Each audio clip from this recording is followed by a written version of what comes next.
Oui, la victoire est, je pense, méritée. Ce qu'il faut retenir, c'est ce qu'ont donné les joueurs ce soir, voilà, en termes collectifs. C'est vraiment une victoire qui doit compter.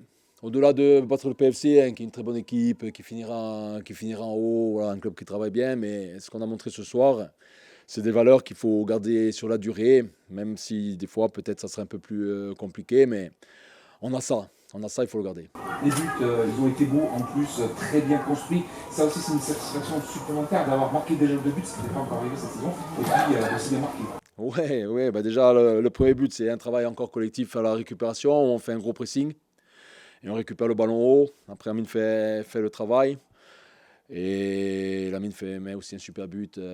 C'est ses qualités. Je pense qu'on peut tuer le match, on peut tuer les matchs sur nos contres sur la fin. On le fait pas. Je suis, voilà. Encore une fois, j'aurai une meilleure analyse demain matin à froid. À chaud, je suis très très content pour les joueurs, pour le staff, pour les dirigeants et pour ce public. Non, c'est anecdotique aujourd'hui. Voilà, j'ai même pas regardé le classement. On est en tête. On est en tête. Bon. On a 11 points en 5 matchs. C'est ça qui est intéressant. Et ce qui est intéressant, c'est qu'on garde le cap. On ne se désunit pas. Même des fois, quand on est un peu moins bien dans le match, on ne se désunit pas et on trouve des ressources. Voilà, j'espère que c'est un marathon, un championnat. J'espère que ça va durer encore 8-9 mois. Et si ça dure 8-9 mois, eh ben on bataillera pour vivre des belles émotions ici et ailleurs. Vous avez parlé des valeurs, on a vu beaucoup de combativité ce soir de la part des joueurs du Sporting, beaucoup d'entraide, même quand il a fallu changer les choses, changer de système dans le match. Ouais, ouais, ils ont été très réactifs à l'écoute. Bon, il y a des joueurs qui ont terminé très très fatigués. Là, il faut bien bien récupérer pour trouver un 11 compétitif à Dunkerque, parce que battre le PFC ce soir, c'est pas une finalité. La finalité, c'est quoi? C'est de faire un très bon championnat. Donc, il faut se reprojeter sur Dunkerque mardi. C'est pas évident, ça va être un nouveau test, parce que est-ce qu'on est capable de se reprojeter et s'engager mentalement sur un match de championnat 3 jours après? Bon, réponse mardi. Mais les joueurs ont répondu présent ce soir. Le staff a répondu présent ce soir. C'était compliqué pour eux, hein. J'étais en tribune. Toutes les 30 secondes, j'appelais. Et ils ont été très réactifs aussi. Et bon, on s'en est sorti. Voilà, je suis content. Beaucoup se posent la question justement sur l'expulsion de Tavares ou du bord du terrain.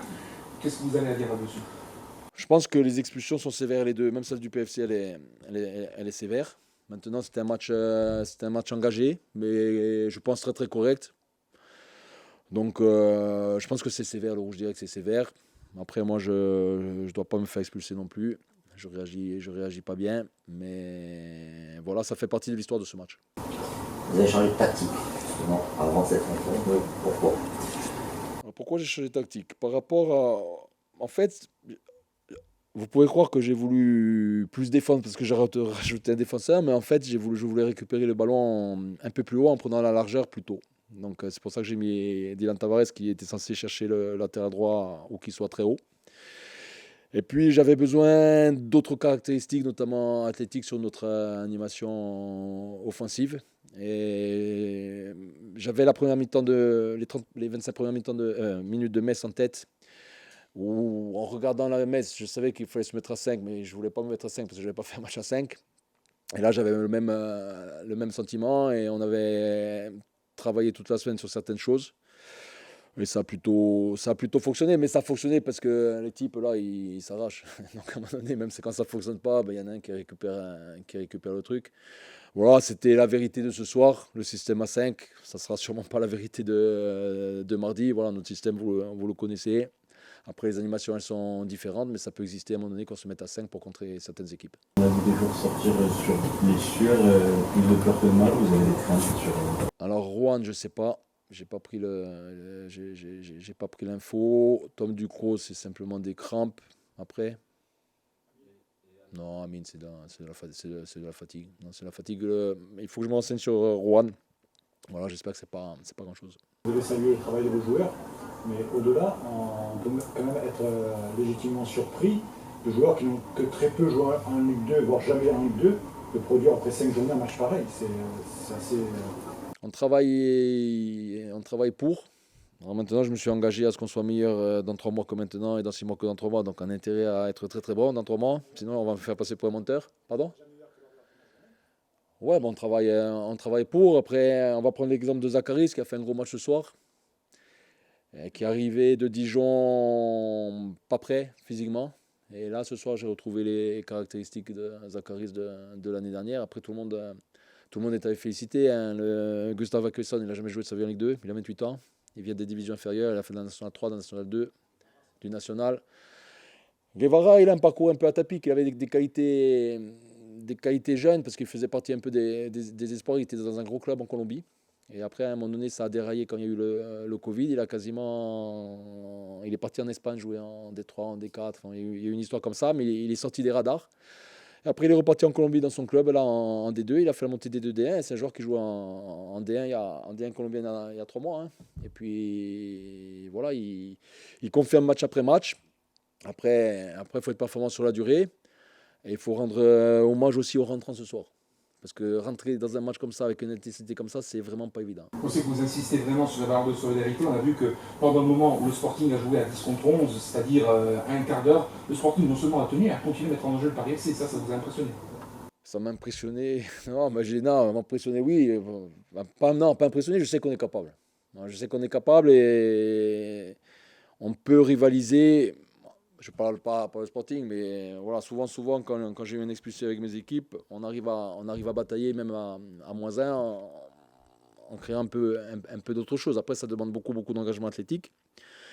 Mais on a dû se réadapter plusieurs fois par rapport au positionnement du PFC. Voilà, même à 10 contre 11, c'est pour ça que j'appelais tout le temps Doumé et le banc. Mais on l'a bien fait. Et puis après, on a eu un peu de réussite, même si on doit tuer le match sur la fin. Mais les matchs, ils tournent en notre faveur parce qu'on fait ce qu'il faut. Il y a eu beaucoup de cœur, il y a eu beaucoup d'engagement, notamment en fin de première période et tout au long de la phase seconde. Il ne faut pas que ça te fasse oublier les 40 premières minutes qu'il y a eu, où il y a eu de l'excellent football pratiqué. Et par les deux équipes, mais surtout par le Sporting, on a vu un vrai match de haut tableau Ligue 2. Ouais, bien sûr. Après, pour revenir au PFC, c'est une très bonne équipe de ce championnat. Voilà, c'est un club qui a mis les moyens, qui travaille bien. Ils vont être sûrement tout devant. Nous, il fallait qu'on soit à notre meilleur niveau pour rivaliser. On s'en est approché. Encore une fois, on avait bien étudié le PFC. On savait comment essayer de les contrer défensivement. On savait comment essayer de les contrer quand on avait le ballon. Les joueurs ont été à l'écoute, ça a plutôt fonctionné. Après, je vous l'ai dit, hein, on a des joueurs de foot. On a des joueurs de foot. Donc, quand on a des joueurs de foot et des joueurs de foot qui courent, ben, ça fait une bonne équipe. Vous avez dit des joueurs de foot. Il y a Amine Boutral qui était avec Lamine Cissé pour la première fois. Lamine Cissé qui était titulaire pour la première fois. Franchement, Lamine Cissé, de quelle manière vous a-t-il impressionné ce soir? Parce qu'on a vu qu'il était lui aussi au niveau.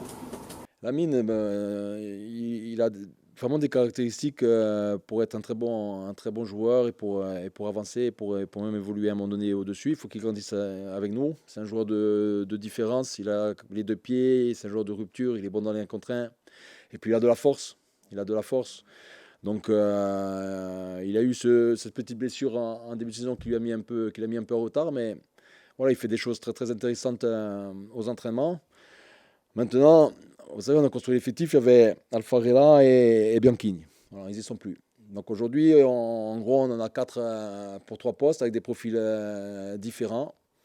Voilà, tant que j'ai les 4 sur le pont, on va pouvoir travailler et faire différentes choses parce qu'ils ont des profils différents, mais il faut que tout le monde tire dans le même sens, et c'est le cas aujourd'hui.